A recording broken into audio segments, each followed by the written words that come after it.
Olá, estamos aqui na nossa aula inaugural, né, na modalidade virtual do projeto Conversa por Escrita, oficina de leitura e produção de textos. Eu sou o J. Simões e sou o autor responsável pelo projeto lá na Secretaria de Cultura. Tá? Então, você está aqui, você já sabe que provavelmente você já tem assistido a primeira aula presencial. Então, você já sabe mais ou menos como é que esse projeto funciona. Ele tem duração de 16 horas, sendo 8 horas presenciais e 8 horas virtuais. Nas aulas presenciais, os conteúdos serão tratados de forma direta, né, com o instrutor, no caso eu, e mais alguns convidados, né, que virão participar, fazer demonstrações, etc., e professores, né, que estão inscritos no curso. Em algum momento também, professores podem querer levar, né, a presença de alguns alunos, mas isso será só mais no final, provavelmente no último encontro lá da modalidade presencial. Então, nessas oficinas, né, nós vamos servir de textos, né, e de conteúdos gravados, de vídeos que a gente gravou, botou no YouTube, no Instagram, etc, etc. E servindo também de muitos dos textos que já existem, né, postados no YouTube aí por várias pessoas que dão aula sobre técnicas de redação, de escrita, especialmente dessas mais voltadas para a modalidade de comunicação, né, de redação, escrita e leitura criativa. Então, nesse nosso primeiro encontro, nós vamos falar disso, né? Nós teremos esse primeiro encontro virtual para falar como é que vai funcionar o nosso tema aí, nosso primeiro encontro virtual de comunicação criativa. Então, na abertura, nós usaremos a música Aquarela, de Toquinho e Vinícius de Moraes, para dar aquela atmosfera de abertura, né? Para mostrar o que criatividade é essa, né? Uma aquarela.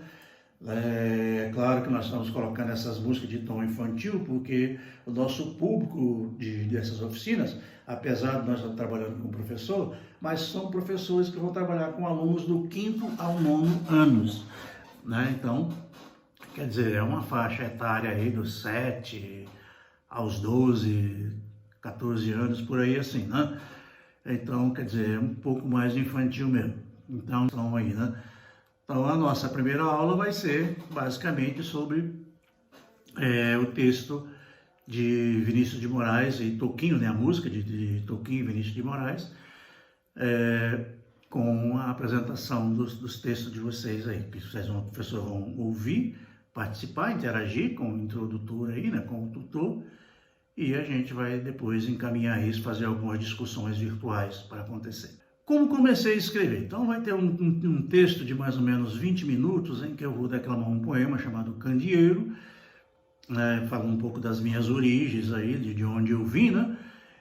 E depois falando aí de como comecei a escrever, qual foi o processo, né, os acontecimentos, os eventos aí de como comecei a escrever.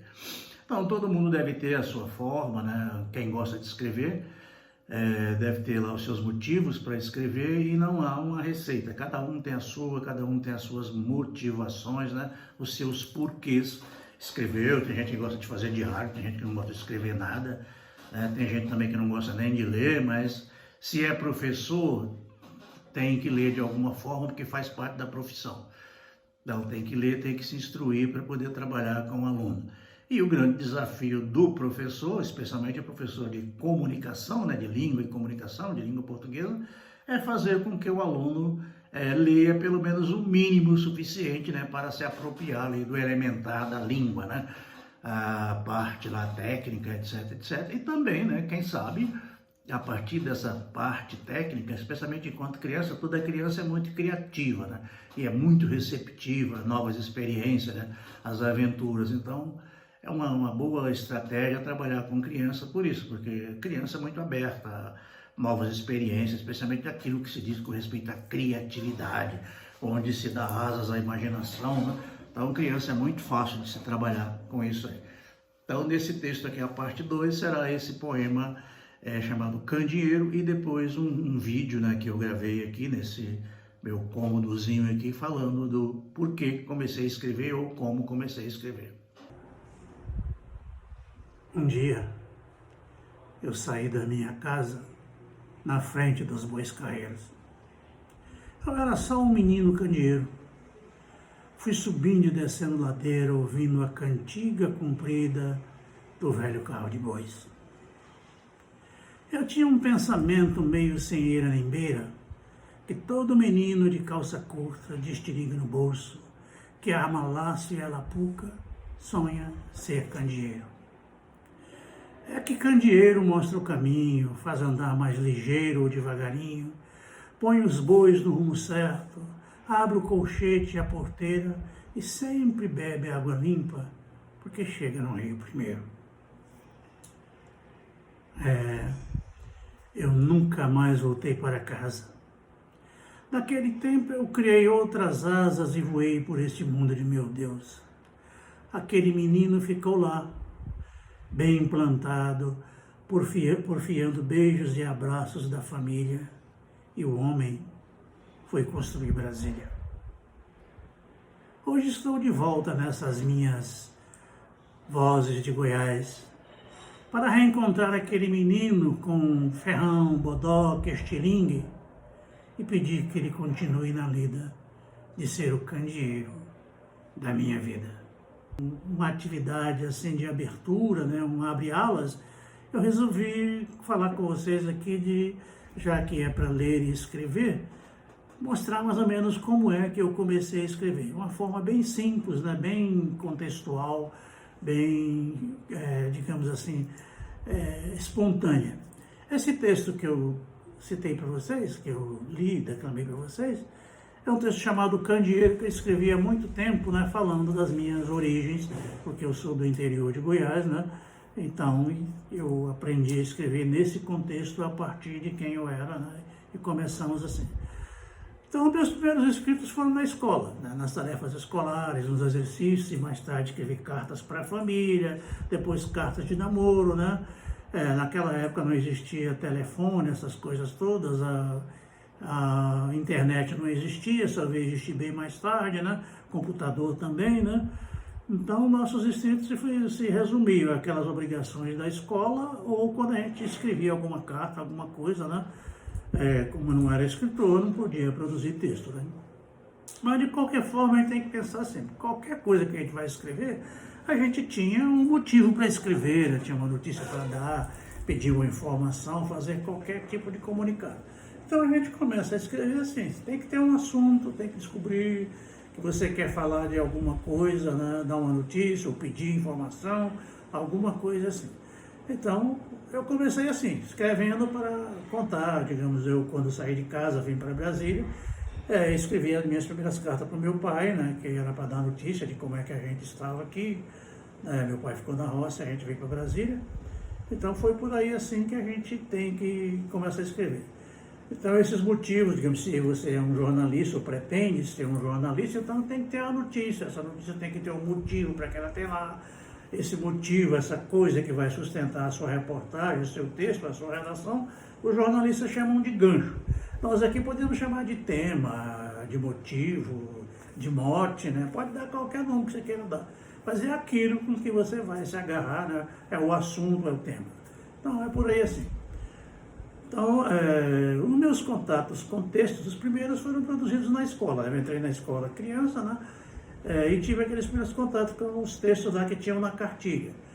Li aquilo, gostava, eu era um aluno de roça, e aquilo começou a me intrigar, porque minha escola era uma escola rural, mas os textos que eu lia só falavam de coisas da cidade, né? Então era um texto construído na cidade, um livro escrito para alunos da cidade, não para alunos do interior, alunos da roça, da zona rural.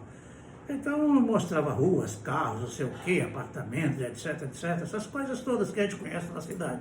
E nada sobre a minha roça, nada sobre boi, cavalo, vaca, bicho, né? Estilingue, arapuca, nada disso. Então, o que aquilo construiu em mim? Eu vi aquele meu mundinho pequenininho e aquilo construiu em mim uma ideia de que as coisas boas, as coisas bonitas, em que o povo tinha roupa boa, roupa bonita, estava tudo na cidade. Porque lá na roça, todo mundo, muitas vezes de pé no chão, né? Aquelas roupas feias, rasgadas, imaginárias, né? E aquilo criou na minha ideia que a vida na cidade era bem melhor. Não?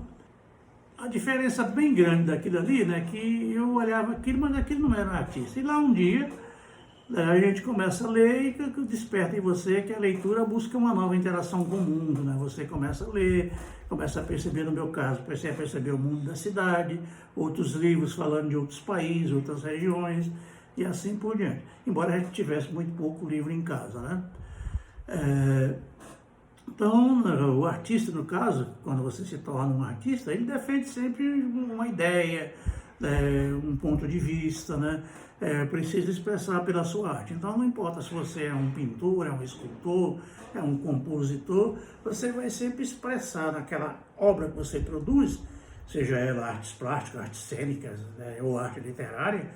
Aí você tem aquela coisa, aquela vontade, aquela necessidade de expressar suas ideias, seus sentimentos, suas emoções, né? Mostrar ao mundo aquilo que você está pensando. Aí você também tem a necessidade de se comunicar com o mundo por meio da sua arte, né? Então a arte é uma forma de se comunicar com o mundo. Escrever é isso.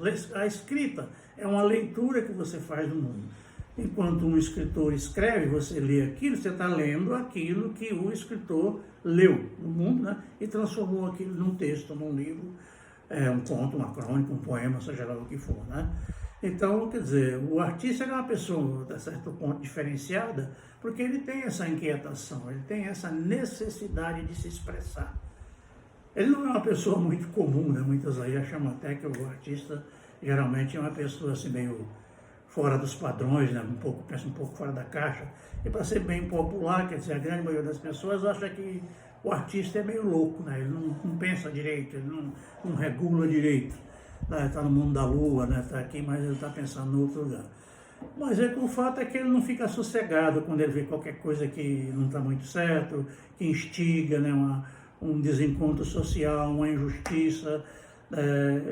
Aquilo vai instigando, ou mesmo até coisas bonitas. Ele vê um casal se namorando, abraçando, beijando, e aquilo instiga, ele acaba falando alguma coisa, escrevendo alguma coisa romântica, porque não é só coisa ruim que provoca a gente. Muitas vezes, felizmente, as coisas boas é que provocam a gente. É uma risada, é uma palavra bonita, né? Por exemplo, a palavra que mais produz textos em todas as épocas, em todas as regiões, é a palavra amor. Se você for olhar os livros, 80%, 90% deles falam de amor. Mesmo aqueles que falam de guerra, etc, etc, é o amor durante a guerra, é o amor durante, sei lá, alguma coisa, alguma briga de família, etc, etc, né?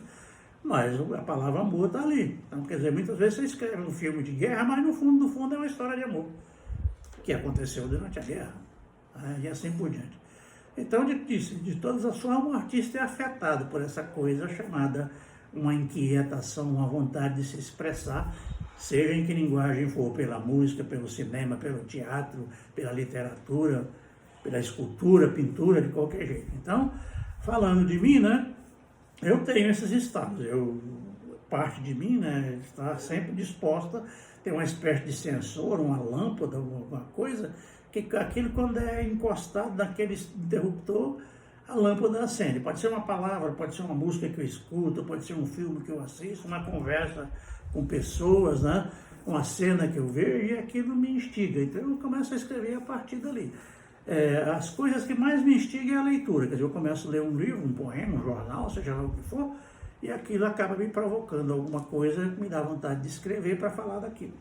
Então, o meu maior motivador, digamos assim, fora as coisas que me surgem para chamar de inspiração, caem a partir do nada, as coisas motivadas são quando alguém me pede para escrever alguma coisa, ou então quando eu estou mesmo lendo, às vezes estou lendo um livro sem outro motivo a não ser passar o tempo mesmo, mas aquele livro me instiga. Então, instigar no sentido, ele me provoca pensar, imaginar, sentir, né? Então eu tenho essa inquietação e essa predisposição, estou sempre disposto a ouvir e a sentir as coisas. E tenho essa necessidade, eu ouço uma palavra, uma conversa, escuto uma notícia, agora chega notícia todo dia, toda hora aí, pelas redes sociais, pelos WhatsApps aí, etc, né? E a gente acaba sendo motivado também por essa nova forma de comunicação online aí, que a gente está minuto a minuto entrando em contato com ela, com notícias do mundo inteiro, né? Então, eu comecei a escrever, por acaso, pelas minhas necessidades. Meus primeiros escritos foram, se eu não me engano, poemas, né? Que eu escrevi de alguma forma, depois eu conto como é que é isso aí, né?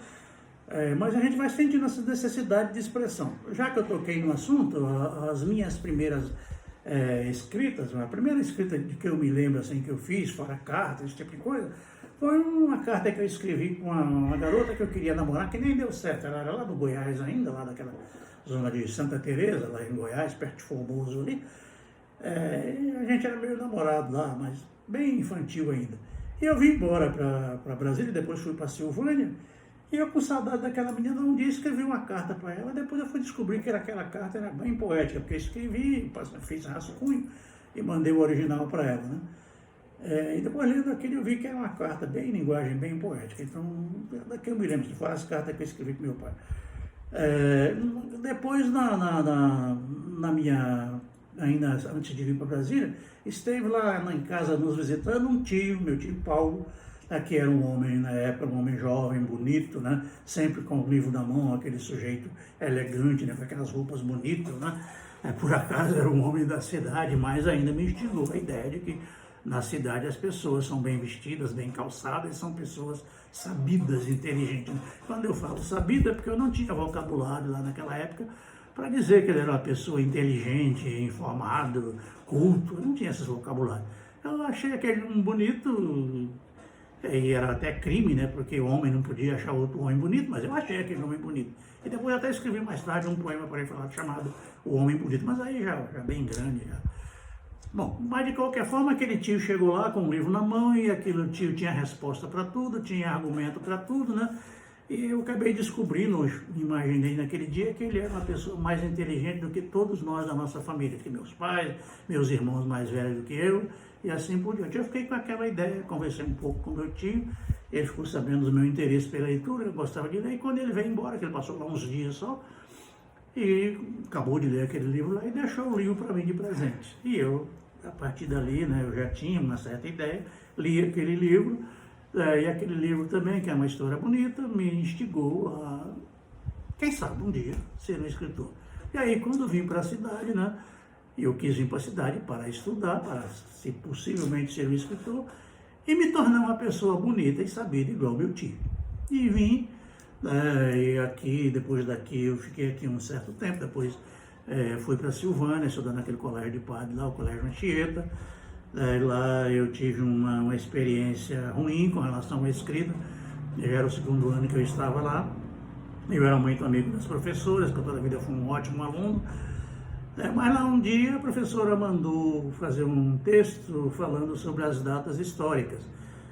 E sinceramente aquele dia a professora não devia estar num dos seus melhores dias. Não sei por que motivo lá ela estava assim, como diriam os goianos, com a avó atrás do toco, né? E eu fiz lá um poema, eu tinha passado no dia anterior algum tempo na biblioteca estudando, e naquele meu estudar acabei lendo lá uns livros de poesia, e gostei daquilo, acho que era Castro Alves, Casimiro de Abreu, não me lembro bem de quem eram os textos, né? De um deles eu me lembro bem que era Olavo Bilac, né? Aqueles textos bonitos, coisa e tal. Aí, só que eu, na hora que a professora mandou fazer aquela redação, eu sentei lá no meu lugarzinho lá e fiz a minha redação, mas utilizando aquela estrutura de versos, né, e rimas, etc. Porque eu tinha lido aquilo dos caras famosos que eu via falar nos livros, etc. e tal, então eu queria imitar aqueles caras para dizer para a professora que eu também sabia escrever daquele jeito. Não era para fazer uma redação, só que a professora olhou aquilo, né, e mordeu mais ou menos os dentes, assim, e bem sarcasticamente pegou a minha folha de redação, rasgou na minha frente e mandou que eu fosse me sentar na minha cadeira e fizesse uma redação que prestasse, que aquele não valia nada, aquele era poesia. E foi um choque para mim, porque eu era um dos melhores alunos da turma, né? Muito bem quisto, sempre tirava nota boa, e com isso havia uma certa rixa entre a turma, né? Aquela competição. Levei uma senhora vaia da turma, uma senhora gozação, porque o fulano, né, o sabichão da turma, acabou, não sabe nem fazer uma redação. Mas eu sentei lá no meu cantinho, né, muito humildemente, e acabei fazendo a minha redação lá nos padrões, em que claro que eu sabia fazer a redação naqueles padrões. E fiz a redação lá nos padrões e tirei uma nota boa. Eu não me lembro bem quanto, mas não foi nada assim muito diferente de 9, por aí assim, não, porque eu sempre tirava 9, um pouquinho menos, e quase sempre mais, 9, alguma coisa, né? Porque tinha sempre uma acentinha aqui, uma vírgula, sei lá, alguma coisa, né? Uma concordância, porque nós estávamos no 4º ano primário, então não tinha ainda esses conhecimentos de muita coisa. Então, fiquei com aquela ideia de que poesia é uma coisa que não presta, né, que não vale nada.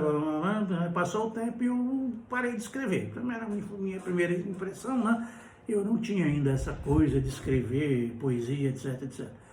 Mas aí passou um tempo, eu voltei para Brasília, já aos 18 anos, já fazia, se não me engano, 7ª ou 8ª série do ensino médio, naquela época a gente chamava de ginasial. E numa aula de português lá, eu estudava noturno, que eu estava no quartel, inclusive, fazendo serviço militar, e o professor de português, também de novo, era muito amigo do professor, ele lá analisando lá um texto sobre análise sintática lá, e pegou um texto que estava no livro e escreveu aquele texto no quadro, e a gente estava analisando aquilo lá, sujeito, predicado, essas coisas que a gente conhece aí. Eu já cansado de ver aquilo lá, e o texto falava de morte. Então, tudo que era bom falava de morte. Quando eu morrer, vai ser isso, vai ser aquilo. Quando eu morrer, todas as glórias, todas as alegrias, todas as bondades do mundo, era quando ele morrer. Olha, gente, eu estava jovem, cheio de vida, cheio de namoradas, né, querendo viver, e eu me revoltei com aquilo e me passei a folha do caderno para a folha limpa e comecei a escrever um texto lá, sem intenção nenhuma, mas eu comecei escrevendo assim: enquanto eu estiver vivo, e aí tudo de bom meu iria acontecer quando eu estivesse vivo. E fiz imitando aquela forma. Depois o professor disse que aquilo era um soneto, eu nem sabia que aquilo era um soneto, mas eu obedeci aquela estrutura e fiz um soneto. Aí, quando eu me evadi lá do meu mundo, não prestei mais atenção naquela aula, o professor percebeu aquilo e lá, mais ou menos, já quase no final da aula, o professor foi de brincadeira, nós tínhamos essa liberdade de brincar um com o outro, ele pegou o meu caderno e foi ler. Ele leu aquele caderno e foi e apagou lá no texto, lá no quadro, naquela época a gente chamava de quadro negro, né? Hoje os quadros são verdes, e nos lugares que ainda há quadros, né? Transcreveu o meu texto lá. E ele leu para a turma e disse que na aula seguinte nós íamos analisar o meu texto, como de fato aconteceu depois, mas ele disse que eu tinha escrito um grande poema. E aquilo me fez acreditar que poesia era uma coisa boa, né? Eu contei a ele do episódio que tinha me acontecido, ele não concordou com a professora, né? E foi assim que eu passei a escrever, né, poemas de sentimento, de emoção para as namoradas, para quem quer que seja, de interpretação pela vida. E naquele tempo a gente estava mais ou menos assim, naquele contexto de 1964, em que tinha aquele chamado da Revolução Militar, né? E aí eu também escrevia muita coisa falando das questões políticas aí.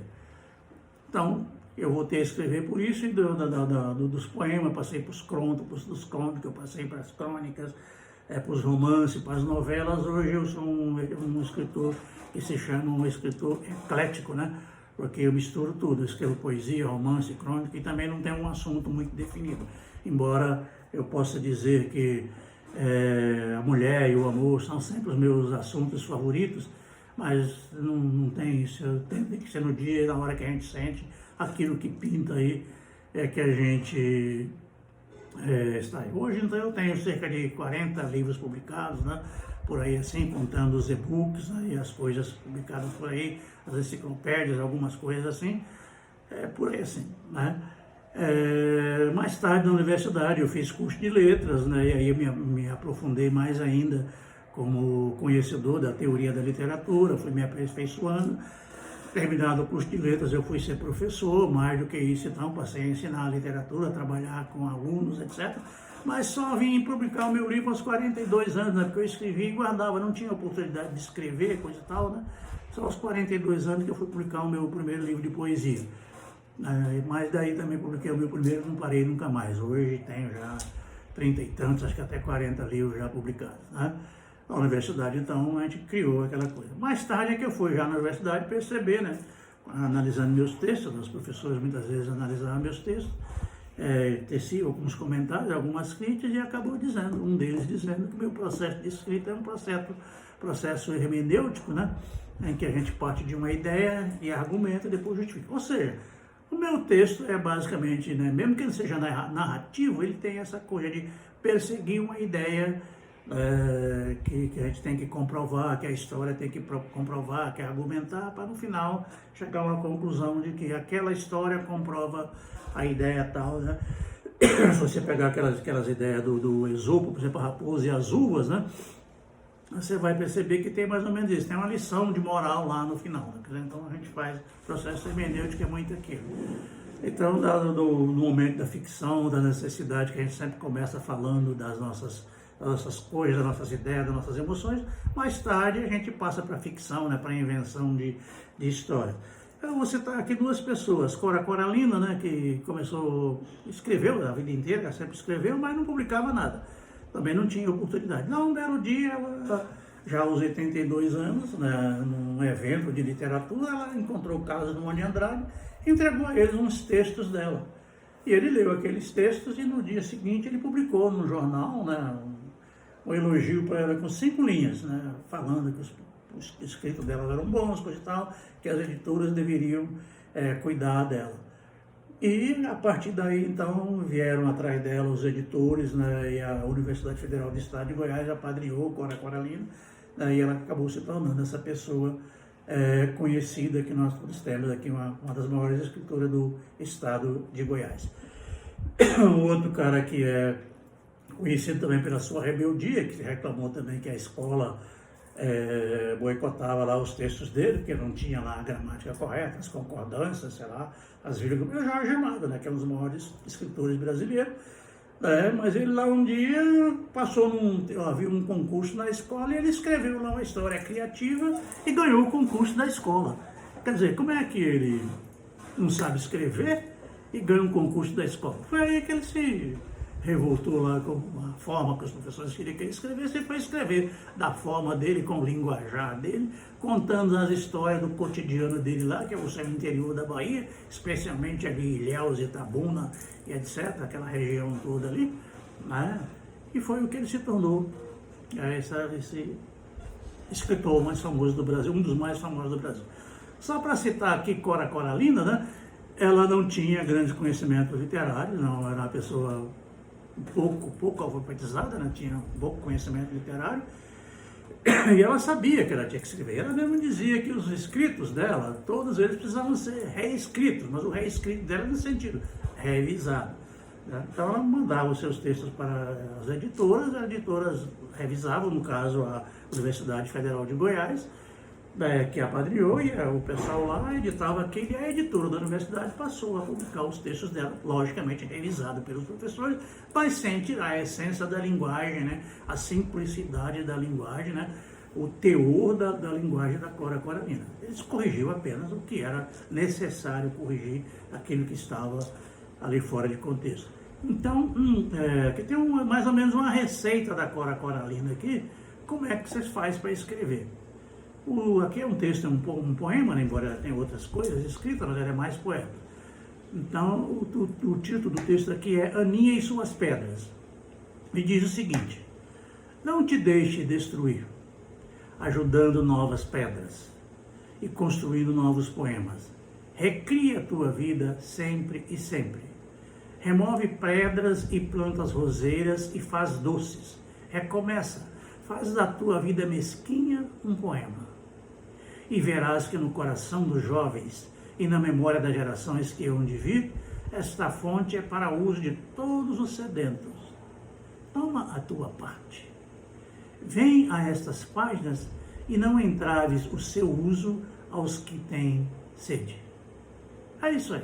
Cora Coralina dizendo que nós devemos fazer das nossas ideias, das nossas emoções, dos nossos sentimentos, e se queremos escrever, escrevamos, se queremos falar, que falemos, né? Respeitando o contexto, respeitando todo mundo, mas lembrando que a gente tem direito à expressão.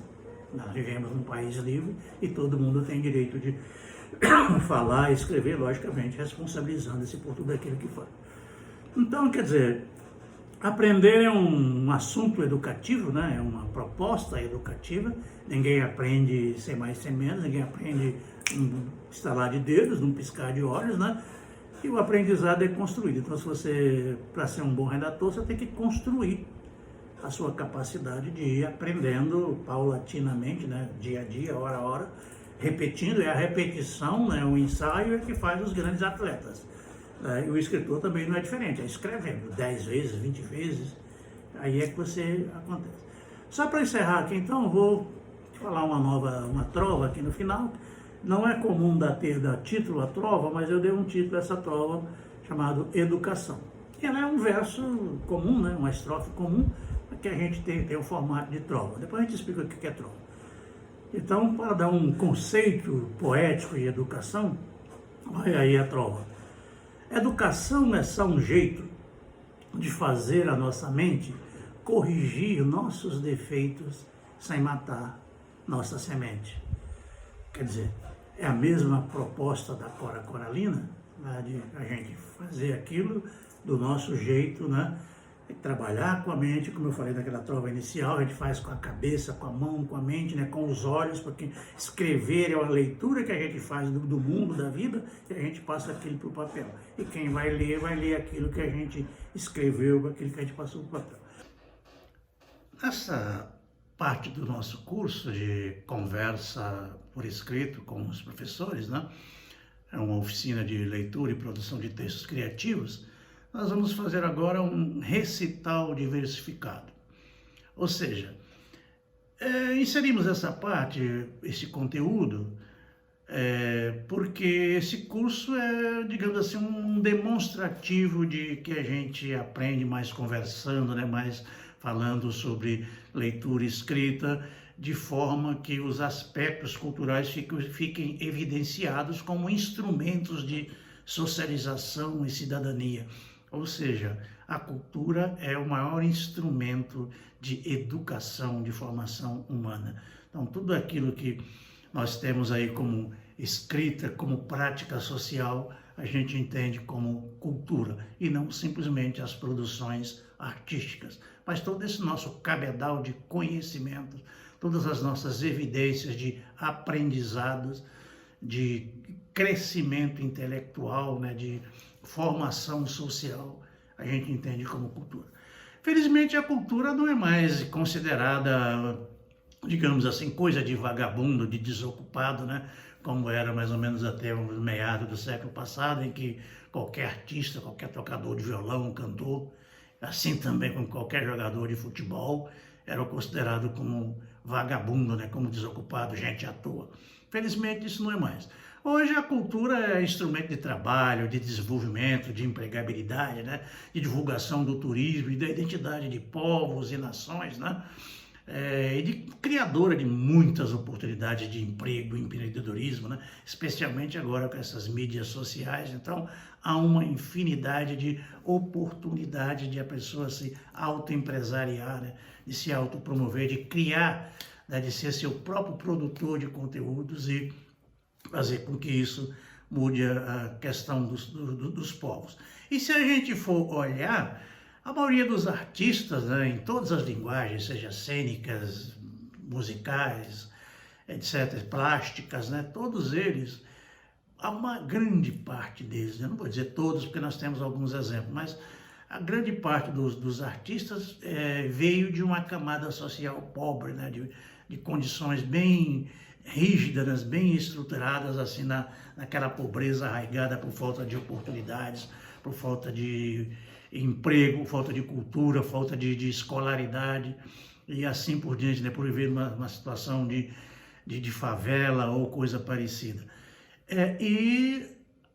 Digamos assim, no Brasil nós temos algumas oportunidades de melhorar a condição de vida, que é pela educação, pela prática dos esportes ou então pela cultura.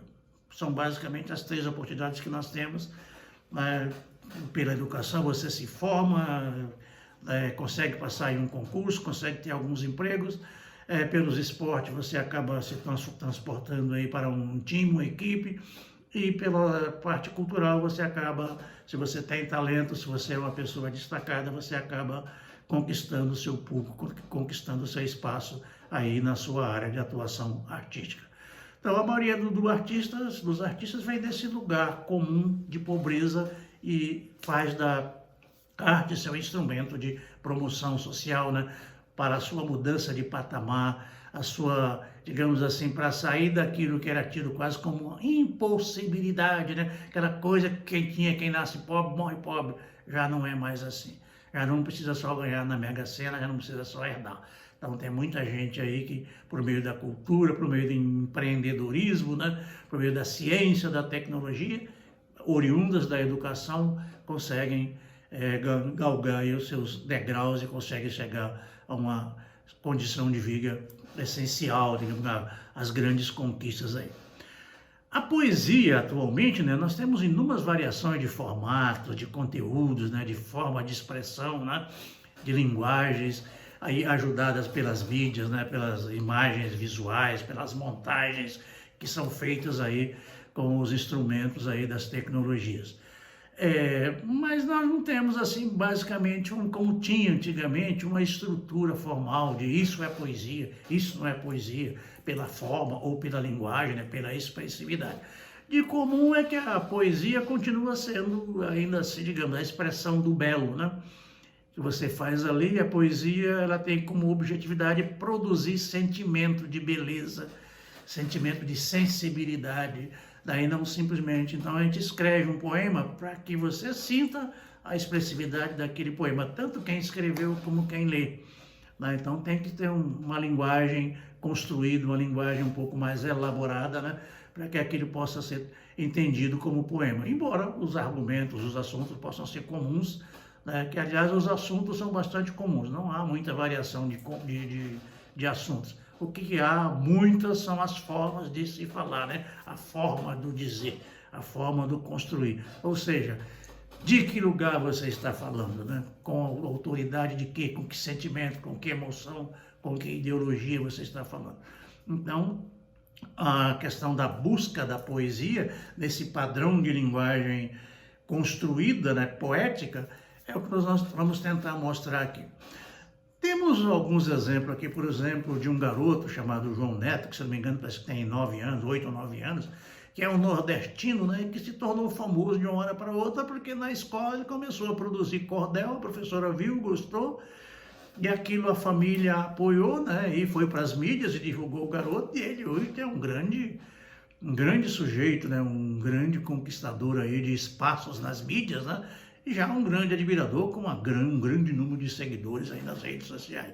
Então veremos esse vídeo aí do João Neto, né, como exemplo aí do garoto cordelista, né, que é um garoto, simplesmente um garoto, mas que conquistou o seu espaço pelo seu talento. É claro que ele é nordestino, vive aquilo, né, quer dizer, deve almoçar, jantar e dormir com aquilo na cabeça, né, já de família, já de tradição. Outro exemplo que nós vamos ver também é de um outro rapaz, esse já rapaz, né, que é o Rodrigo Reis, que é o rapaz da cidade, mas naquela condição de pobreza, de garoto problemático, né, de viver em comunidades carentes, né, de ter as grandes necessidades.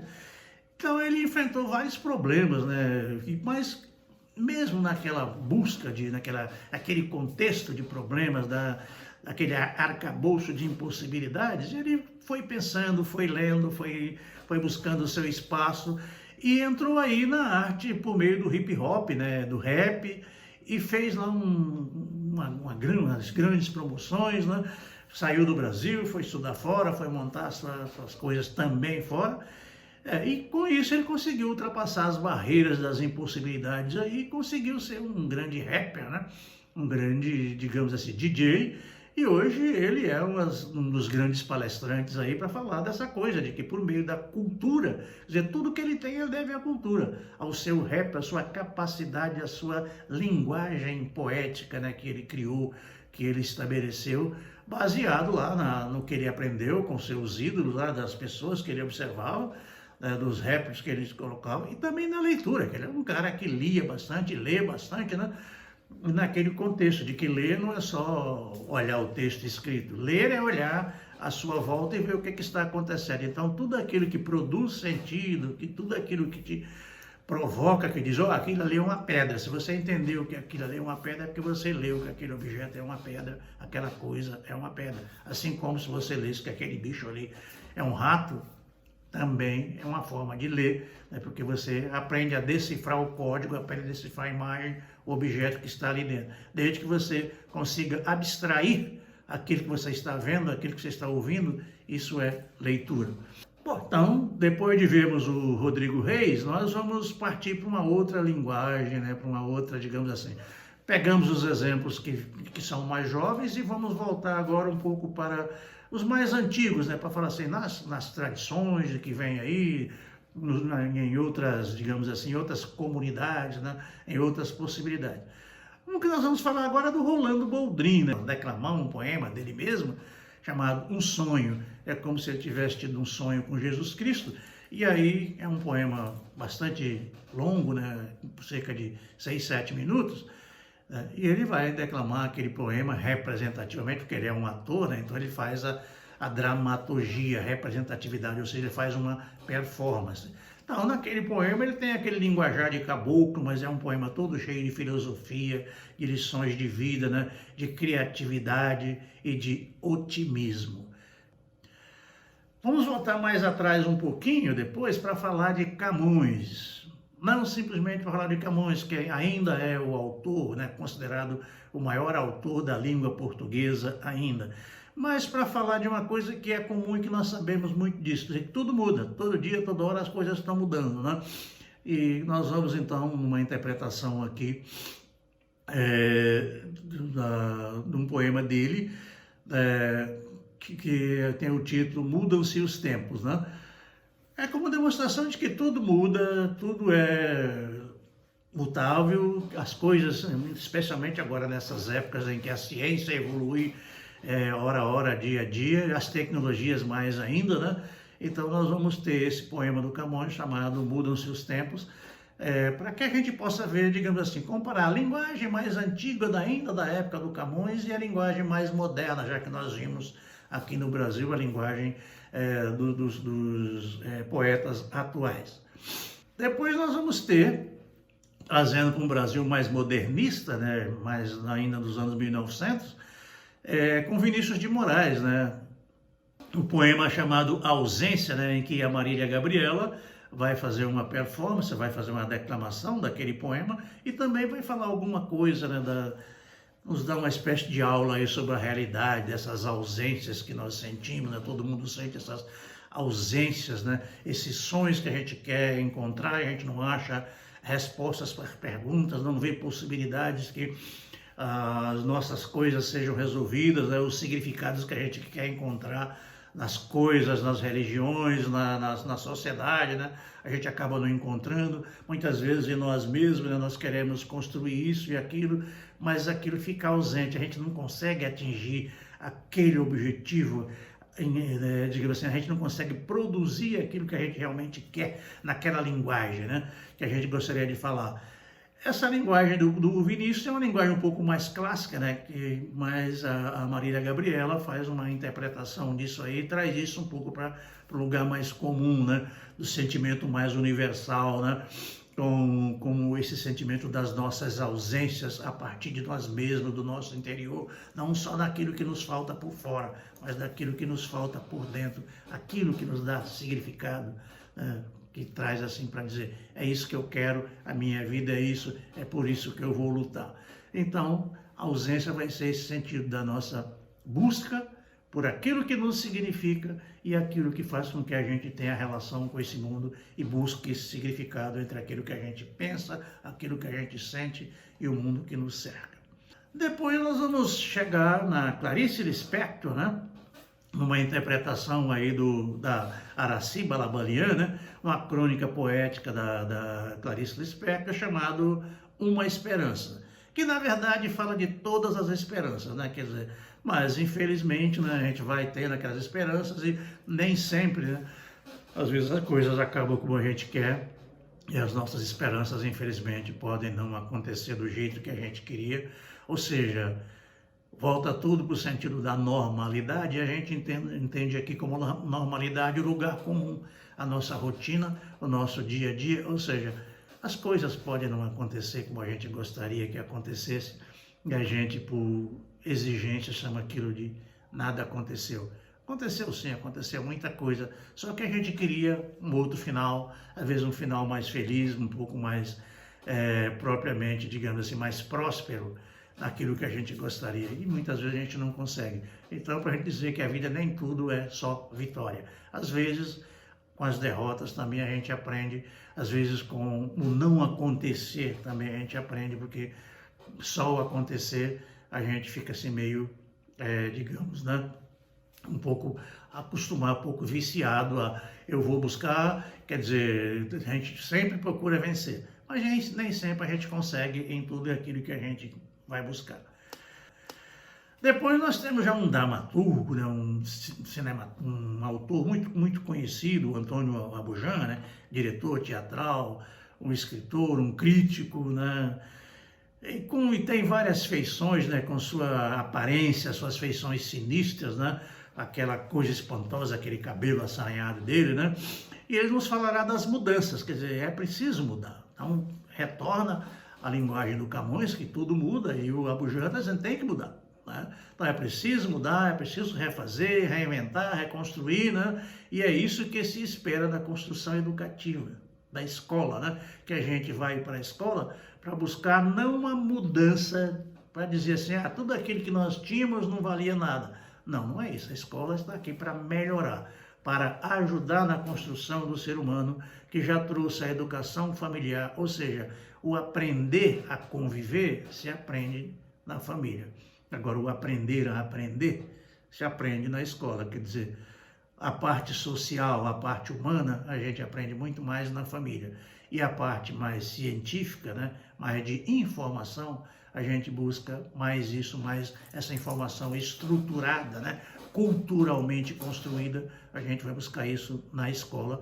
E os professores estão aí para nos ajudar nisso, e são eles também fruto dessa mesma construção. Então, a gente vai procurar encerrar essa parte participativa aí dos textos do YouTube, com essa participação aí do Antônio Abujamra aí, com esse poema, essa crônica aí, né, que ele fala aí da questão de uma esperança aí, que é preciso mudar. Quando nós vimos aí essa parte da linguagem poética, a gente se insere nesse meio, porque a gente também é classificado como poeta, porque a gente escreve poemas, tem alguns livros publicados de poesia, e eu vou falar aqui alguns deles, né?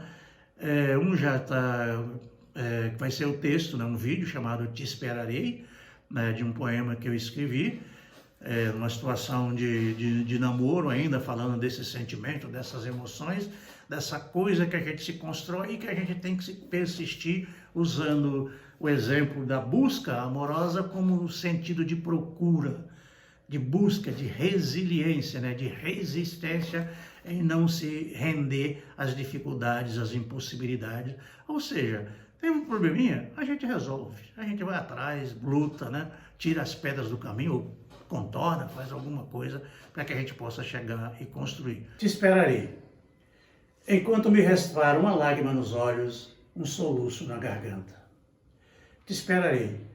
Enquanto puder ouvir o rumor de vozes ululantes no discurso da vida, enquanto meu mover de lábios romper o silêncio, enquanto entre o céu e a terra houver lugar para o amor. Te esperarei.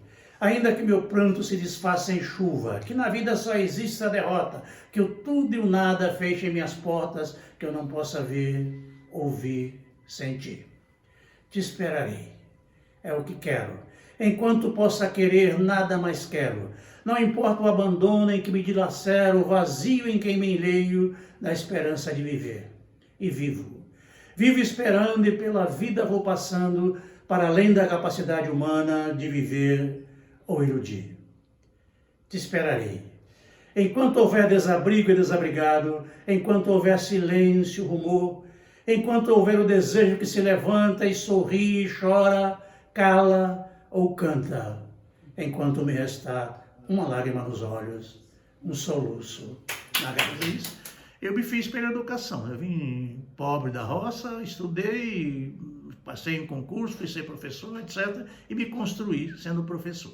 Então, quer dizer, eu melhorei de vida, mudei meu padrão de vida, de roceiro, de analfabeto quase, né, para um professor universitário com mestrado e doutorado em educação. Então, no poema Neutralidade, diz o seguinte: gostaria de ser neutro, mas minha pele não é feltro, não me isola dos fatos, nem dos dentes dos ratos que roem o meu queixo. Que bom eu não ser neutro para sentir os efeitos de um aperto de mão, de um abraço com o laço de um beijo. Neutralidade rima com impunidade, coisa ideal para as futilidades dos que não têm identidade e pecam por omissão, por não seguirem as leis do coração. É isso aí. Então, esse poema Neutralidade é para dizer o seguinte: olha, a gente não deve ficar neutro diante de nada, mesmo que você não tenha papéis aí, digamos, de destaque, de radicalismo, de pender para um lado ou para outro, mas que você tenha as suas propostas, as suas ideias e os seus objetivos. Não seja neutro com relação à sua vida, dizendo assim: ah, Deus vai dar um jeito. Não, Deus já deu vida a você, já te deu capacidades e habilidades para você não ser neutro e esperar que Ele mande do céu aquilo que você precisa. Corra, vá atrás, vai à luta, né? E é assim que a gente consegue, é assim que nós vamos lutar. Nesse caso aqui, por meio da educação, por meio da cultura, por meio da poesia de viver. Então, acabamos de ouvir a música do Fagner, né? Aliás, do Dominguinho e Gilberto Gil, se não me engano. Mas a interpretação do Fagner. Isso para dizer a vocês, professores, a vocês, alunos, o seguinte, que a própria frase da música já diz tudo: quem me levará sou eu. Então não tem essa de ficar aí criando obstáculos, de ficar cheio de não me toques daqui e dali, né? Porque você vai acabar achando seu caminho, você é que vai te levar. Se você não se levar, ninguém te leva. Então, para encerrar isso aqui, eu já falei 2 poemas meus, eu vou falar um bem pequenininho e vou contar a história dele. Um dia minha mulher trabalhava no Centro de Ensino Especial aqui de Taguatinga, ela teria que abrir uma espécie de seminário, uma coisa, e ela não tinha um texto para abrir, né? E ela trabalhava com alunos deficientes, né? Deficientes físicos, deficientes mentais, deficientes visuais, de todo jeito. O Centro de Ensino Especial aqui de Taguatinga, que fica ali nas QNJs ali. Eu, sem muito tempo, peguei uma folha de papel e escrevi uma coisa assim que saiu na hora, sei lá, inspirado, sei lá, motivado, né? Fui até obrigado, porque ela me pediu para escrever alguma coisa. Olha, ela pediu assim: escreva alguma coisa bonita para eu abrir meu seminário.